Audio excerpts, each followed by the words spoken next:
How's it going, everybody? And welcome back to another monthly manga haul. Now, I am sorry this manga haul is quite a bit later than I would usually like to have it up by. But last weekend, I was just busy and I just didn't have the time to record. And I tried to get it done during the week, but man, with work and stuff, I just couldn't get it done. Anyway, quite a bit in this month's manga haul. Just a ton of used stuff. I've been trying to, as you might have noticed, I went a little ham at the beginning and end of last year. Oh, at the beginning of this year, the end of last year. And so I've been trying to cut back my spending a smidge to catch back up a little bit. And so a lot of the stuff I've been just doing a lot of used hunting, and I got a lot of good stuff, like a lot of good stuff this month. So we'll take a look at that and just see what we got. And then you guys might notice if I sound different or anything, I am again using my new camera to my new phone, I should say, to record, because my god, is it so much easier and looks better and I think sounds better than my old setup. So and it's got blessed autofocus, which is just an absolute godsend. Now why don't we just start on the edge over here and we'll just start going through. So Fairy Tale 100 year quest, 100 years quest, I really should say. I don't really know. I've been confused about what this is for a while, because at first I thought it was just going to be a really short mini, um just a mini, I don't know, spin-off, which it is a spin-off of Fairy Tale, but I just thought it was going to be like a short little, like, 2 or 3 volume things like I've seen with some of the other Fairy Tale spin-offs. But this one seems like it's an actual longer series, unless I'm mistaken. Like, I don't know. It's just still going. So I'm not sure what it's about yet, but I believe all of these were in fact used as well. These ones don't have the stickers on them anymore. But somebody apparently decided that they didn't need 1,000 year. I really want to call this 1,000 year quest, because for some reason it sounds so much cooler than 100 year quest, or 100 years quest, again, as I should say. But anyway, I know Fairy Tale tends to be rather controversial. I think it earns that reputation a bit too much. Sure, can you not like Fairy Tale? Absolutely. There are things to not love about Fairy Tale for sure. But the art is phenomenal in Fairy Tale. That's one thing that I've always really admired about it. And Fairy Tale has amazing characters. Now, whether the story always pans out to utilize them in the best way, I think you really can't deny that the characters in Fairy Tale really are kind of iconic. And although Fairy Tale is definitely not my favorite, there have been times in my Fairy Tale reading history where I've been absolutely in love with it, even though that kind of comes and goes as time has gone on. We'll grab this one here, just to continue on here. So I've been absolutely adoring Nagatoro. It's just, I don't know, I love it so much. Like, these two, it's so funny. From when I first like started, Nagatoro, there's something in here where she gets really, where is it? Oh, I love them. I just love them. And oh, look at her. I just remember those first few chapters of Nagatoro were questionable, maybe at best. I just remember reading them going, wow, this is borderline extreme bullying. But you can tell the author really, I almost wonder if the author would take some of those first few chapters back and alter them. If he could, it makes me wonder with something like that, because it's definitely, he's changed Nagatoro slightly to be a less abrasive and kind of cruel than she was at the very start of the book. So the girl in the arcade, this just seems kind of like a real ecchi book. I wasn't sure what it was about, really. I probably can't open up to too much on this one, so I'll do a quick peek before. But yeah, there's just a lot of boob jiggles that go along in this one. I don't think it's going to be much more than that, but the art is really nice, so I can give it that at the very least. And then, I'm sorry, For all the Shikimori slander I have been hearing since the anime came out. She's amazing. She's easily best girl material. I don't care what anybody says. Um, she's the best. Although this is where she's sleepy and not looking her best, but I think the anime goes really pastel with its colors, and it makes her look, I think, a lot softer. I don't know how to really describe it, than it does in the manga. Like, she never looks as cool, I almost feel like, as she does in the anime as she does in the manga, which I think is people just kind of give the wrong impression off the anime. I don't know. People have just, I think it's been like the whole she's going to rival best girl with Dress Up Darling, and I don't think the anime does her as much justice as Dress Up Darling did for its main. Here we have Rent a Girlfriend, Volume 12, keeping going on that Rent a Girlfriend train, which another one of those series that's been releasing at a breakneck pace, like every like 2 months. So they're really working hard to catch up on that. Um, Slime Volume 4, nothing much to say about that one. This one as well, Miss Kobayashi's Dragon Maid. Adding to this one, this series is just kind of a nice slice of life to add to your reading schedule. And then we've got the final volume of Hagony. Now, I'm probably going to make a fuller series video on Hagony. It's it's an interesting one, isn't it? Like, with such a long road to get here. I'm looking for, like, let's see what we can find in here to maybe. I'm not seeing much to show. Oh, whatever. Here's a nice color page, and like, Hagony it's such a fascinating history with the way the light novel went and the rumors of the author wanting to stop, but they made him keep going, so he kind of sabotaged the story himself, and that's why it was so bad. And then the manga, once it gets to where the anime left off, just decided to rewrite the story, but like the first thing that happens basically in the rewritten story is Yozora is caught masturbating in Kodoka's shower or bathroom.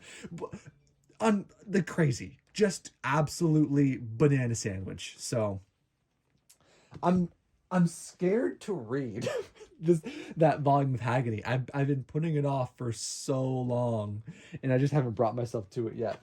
Here's volumes, obviously 3 and 4 of Parallel Paradise. I would not have bought these, but I found them used and for very cheap, so I picked them up. I'll give them a shot, but the way the first 2 volumes of Parallel Paradise went, I'm just thinking probably not.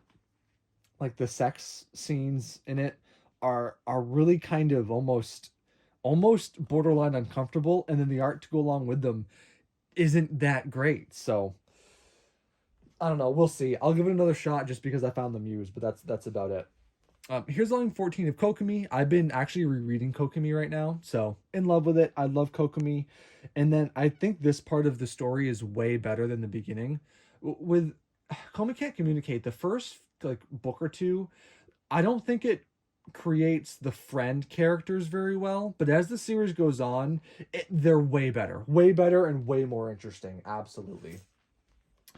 Finally tracked down a volume of Call of the Night. So I had the first the 3, 2, 3, and 4, but I still hadn't found volume 1. But volume 1 is finally back in the reprint cycle. There's a lot of used stuff here, so we'll just kind of go over it, even though you can pretty much see it all already. So Your Name, I think these are all the manga volumes of Your Name, if I'm not mistaken.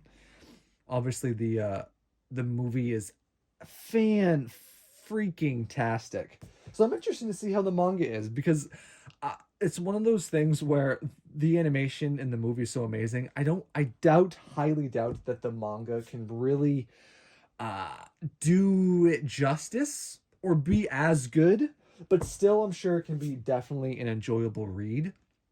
So I do look forward to just reading it and seeing what the differences and similarities are. Overlord Volume 5. I'm getting back into Overlord a little bit now, mostly because I've been listening to the audiobooks from Audible, which you can find because that's a thing that exists. So that is really cool. So I was getting back into Overlord. So I picked up another volume of it to continue the series in the manga as well. And now this was a pretty cool, pretty nice used find, if I do say so myself. And it was really nice because they only had 8 through. They were missing 9. I'm not joking, by the way. They had 8. They didn't have 9, but they had up through 18. I have volumes 1 through 7 and 9. I could not believe it. I was like, what? That doesn't make any sense. So Seraph of the End is a manga I haven't read in a minute. Like, to the point where I'll have to reread it. Now that I want to read these volumes, I'm gonna have to reread it because I'm just not gonna remember a thing about where it was. Like, I legitimately probably haven't read Seraph of the End, and it's got to be like, I don't know, 3 years, which is so bizarre to think about as well. But it's also just a manga that I don't hear anything about. Like, there was a couple manga that from Shonen Jump that came out really at the same time, and you don't hear jack about them. And that Seraph of the End and Twin Star Exorcist? Where is it on my shelf? They're Shonen. There they are. Okay, I have 2 volumes of Twin Star Exorcist. And what's funny is I actually liked Twin Star Exorcist quite a bit, and I think I liked it definitely more than Seraph of the End. But I almost think Twin Star Exorcist is one of those ones where I'm like, okay, I'm gonna find that used somewhere. So I've been just waiting on it. Never found them. They still just still don't exist. I cannot believe with how much Shonen Jump, because Shonen Jump is easily the manga that you'll find used the most. It's cheaper, so more people buy it, and it's Shonen Jump, so more people buy it. So you just end up finding it used more often. And still, just nothing. I've never found like any used Twin Star Exorcist from my usual places. So that has been really interesting. Now here's a really odd used find so soon. I'm sure you've seen in the background of the video going, excuse me?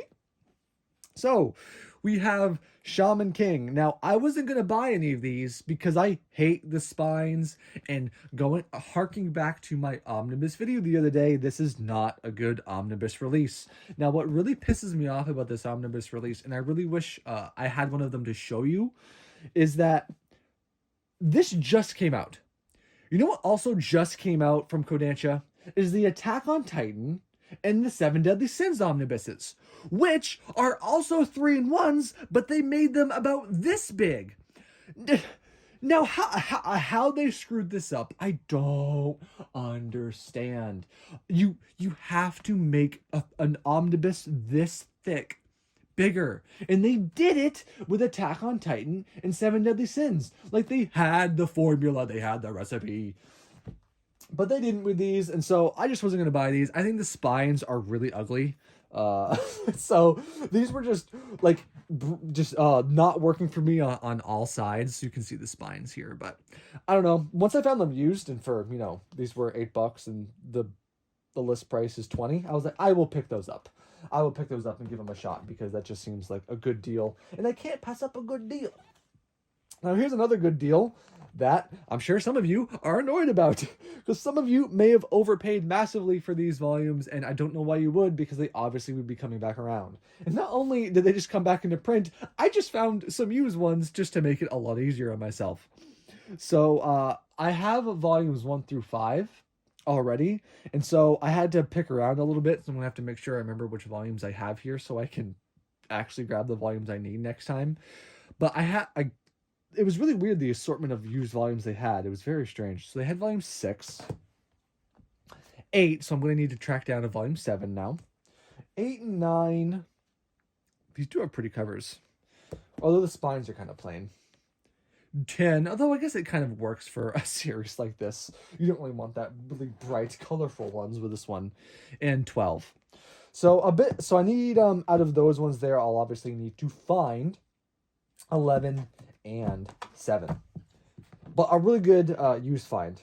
And these are the kind of ones where when series are this hype and this big, you'll find them. Someone's gonna buy them and they're not gonna like it, and just so many people will buy it and then not like it that they're gonna show up, which is what I've been waiting for with Twin Star, but it's just not as big of a series, apparently, so I've just never found it. Picked up another volume of JoJo's Bizarre Adventure. I'm so behind on these. I always tell about how much I love hardcover manga, and those ones I'm just uber behind on. And here as well, these beautiful, beautiful editions of Cardcaptor Sakura to round us off for this video. Video went a little longer than it needed to, but we had some nice discussions in there, I think, about some of the manga I bought, so I never know quite how long to make these, because I don't want to waste people's time, because some people, they just want to see what you had and then move on in a short little video. And then a lot of other people want to hear about, you know, where you bought it, how you bought it, what you think about when you read it. So there's a fine balance to be had in there. But anyway, guys, it looks like that will do it for this video. So thank you so much for watching. I can finally get these bad boys shelved. And this next month, I'll try to not be so late on the video. And then hopefully I'll have some other videos in between here and there. I've been just so busy lately, but I really have been wanting to make more videos for the channel. So thanks a bunch for watching, guys, and I'll see you next time.